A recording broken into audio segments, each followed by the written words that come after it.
The word energetic doesn't quite describe Brandon Weehee. Brandon is the feistiest preschooler there ever was. Or as some have called him, a full-throttle toddler, or a fireball of burning joy. No. His mom, Carly, says he's a little boy who loves to play with dinosaurs. Today, it's all about his shark.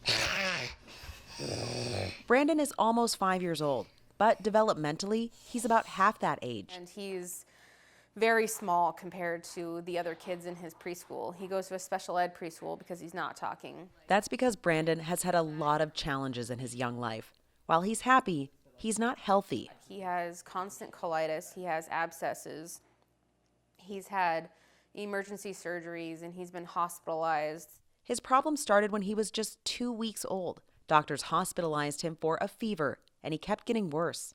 Right before we got to the point where we were going to have to say our goodbyes to him is when the diagnosis came back that it was CGD. So they gave him an antifungal, and he instantly started to get better. He had a yeast infection. He almost died from a yeast infection at a couple weeks old.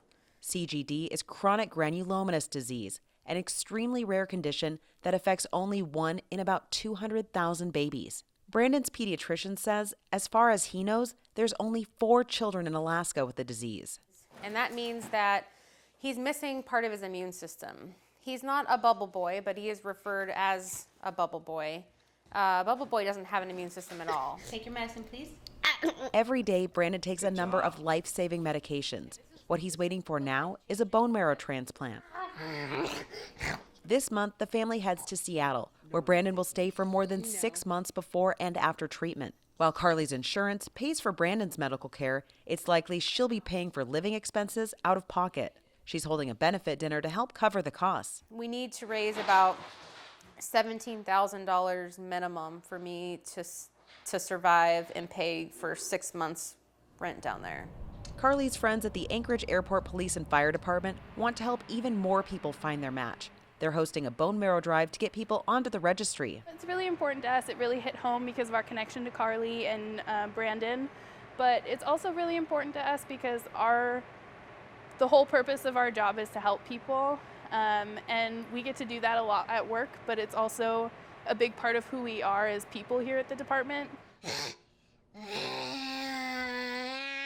Carly knows that bone marrow drive will likely change someone's life. Hopefully the way a transplant will change Brandon's. If it's successful, which it's not guaranteed, he will be cured. That's what we all want. What every parent wants, a healthy child in a happy home. Thank you. Heather Hinsey, KTVA 11 News.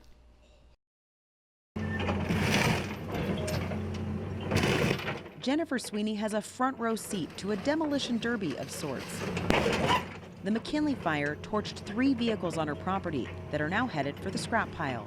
I had a trailer that burned down and it was 20 feet. It was like a 20-footer. It's just weird how the fire burned. The flames came within inches of burning her house down, too. I think these got a little charred. While her home is still standing, she's been out of electricity since the fire, using a neighbor's generator to get by. There's the fridge. King Harvest on the Little Sioux proved successful for some people who came away with tales of the one that didn't get away. He was a good fighter.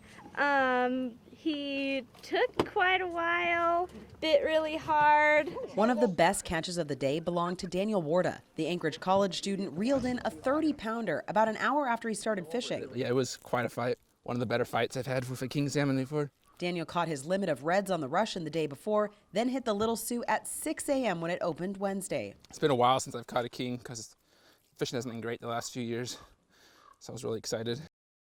Teens who headed out for the Yak Venture Mud Day got exactly what they signed up for. Today's pretty sweet. I don't think my mom's gonna like how dirty I am when I get home. The leaders scouted a mud flat near Beach Lake Park for the kids to play after their hike up Baldy.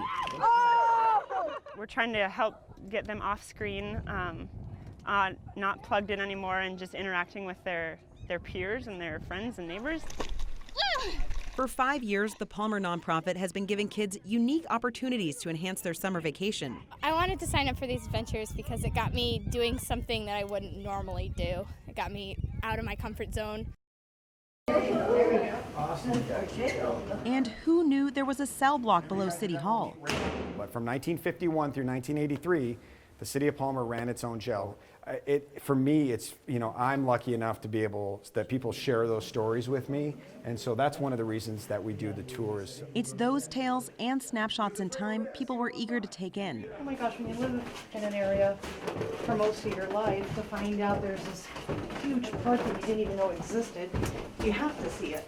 The Valley Hotel is one of Kelly's favorite stops. The light on the top played a special role for Palmer's police department. All the phone calls, if you needed a police officer, would come to the hotel or after hours. So if you were out driving around on patrol and somebody needed you at the house, they could flip a switch and that red light would turn on and it would go around like this, motorized. And so the cop knew he had to turn around, come back to the hotel and see where the call for service was. Underground, another piece of history uncovered. This is the switchboard. It's U.S. Army surplus. For Kelly, the switchboard connects to the story of the light on the roof and ties into his love of law enforcement. I've served in Alaska for 15 years as a police officer, and my wife still runs the police dispatch center in Palmer, so these kind of speak to me on a personal level more than any other part of the tour, I think. Storage at the Palmer Train Depot shines a light on a different decade. But this is the original Art Deco lighting for the depot. So they've been saved.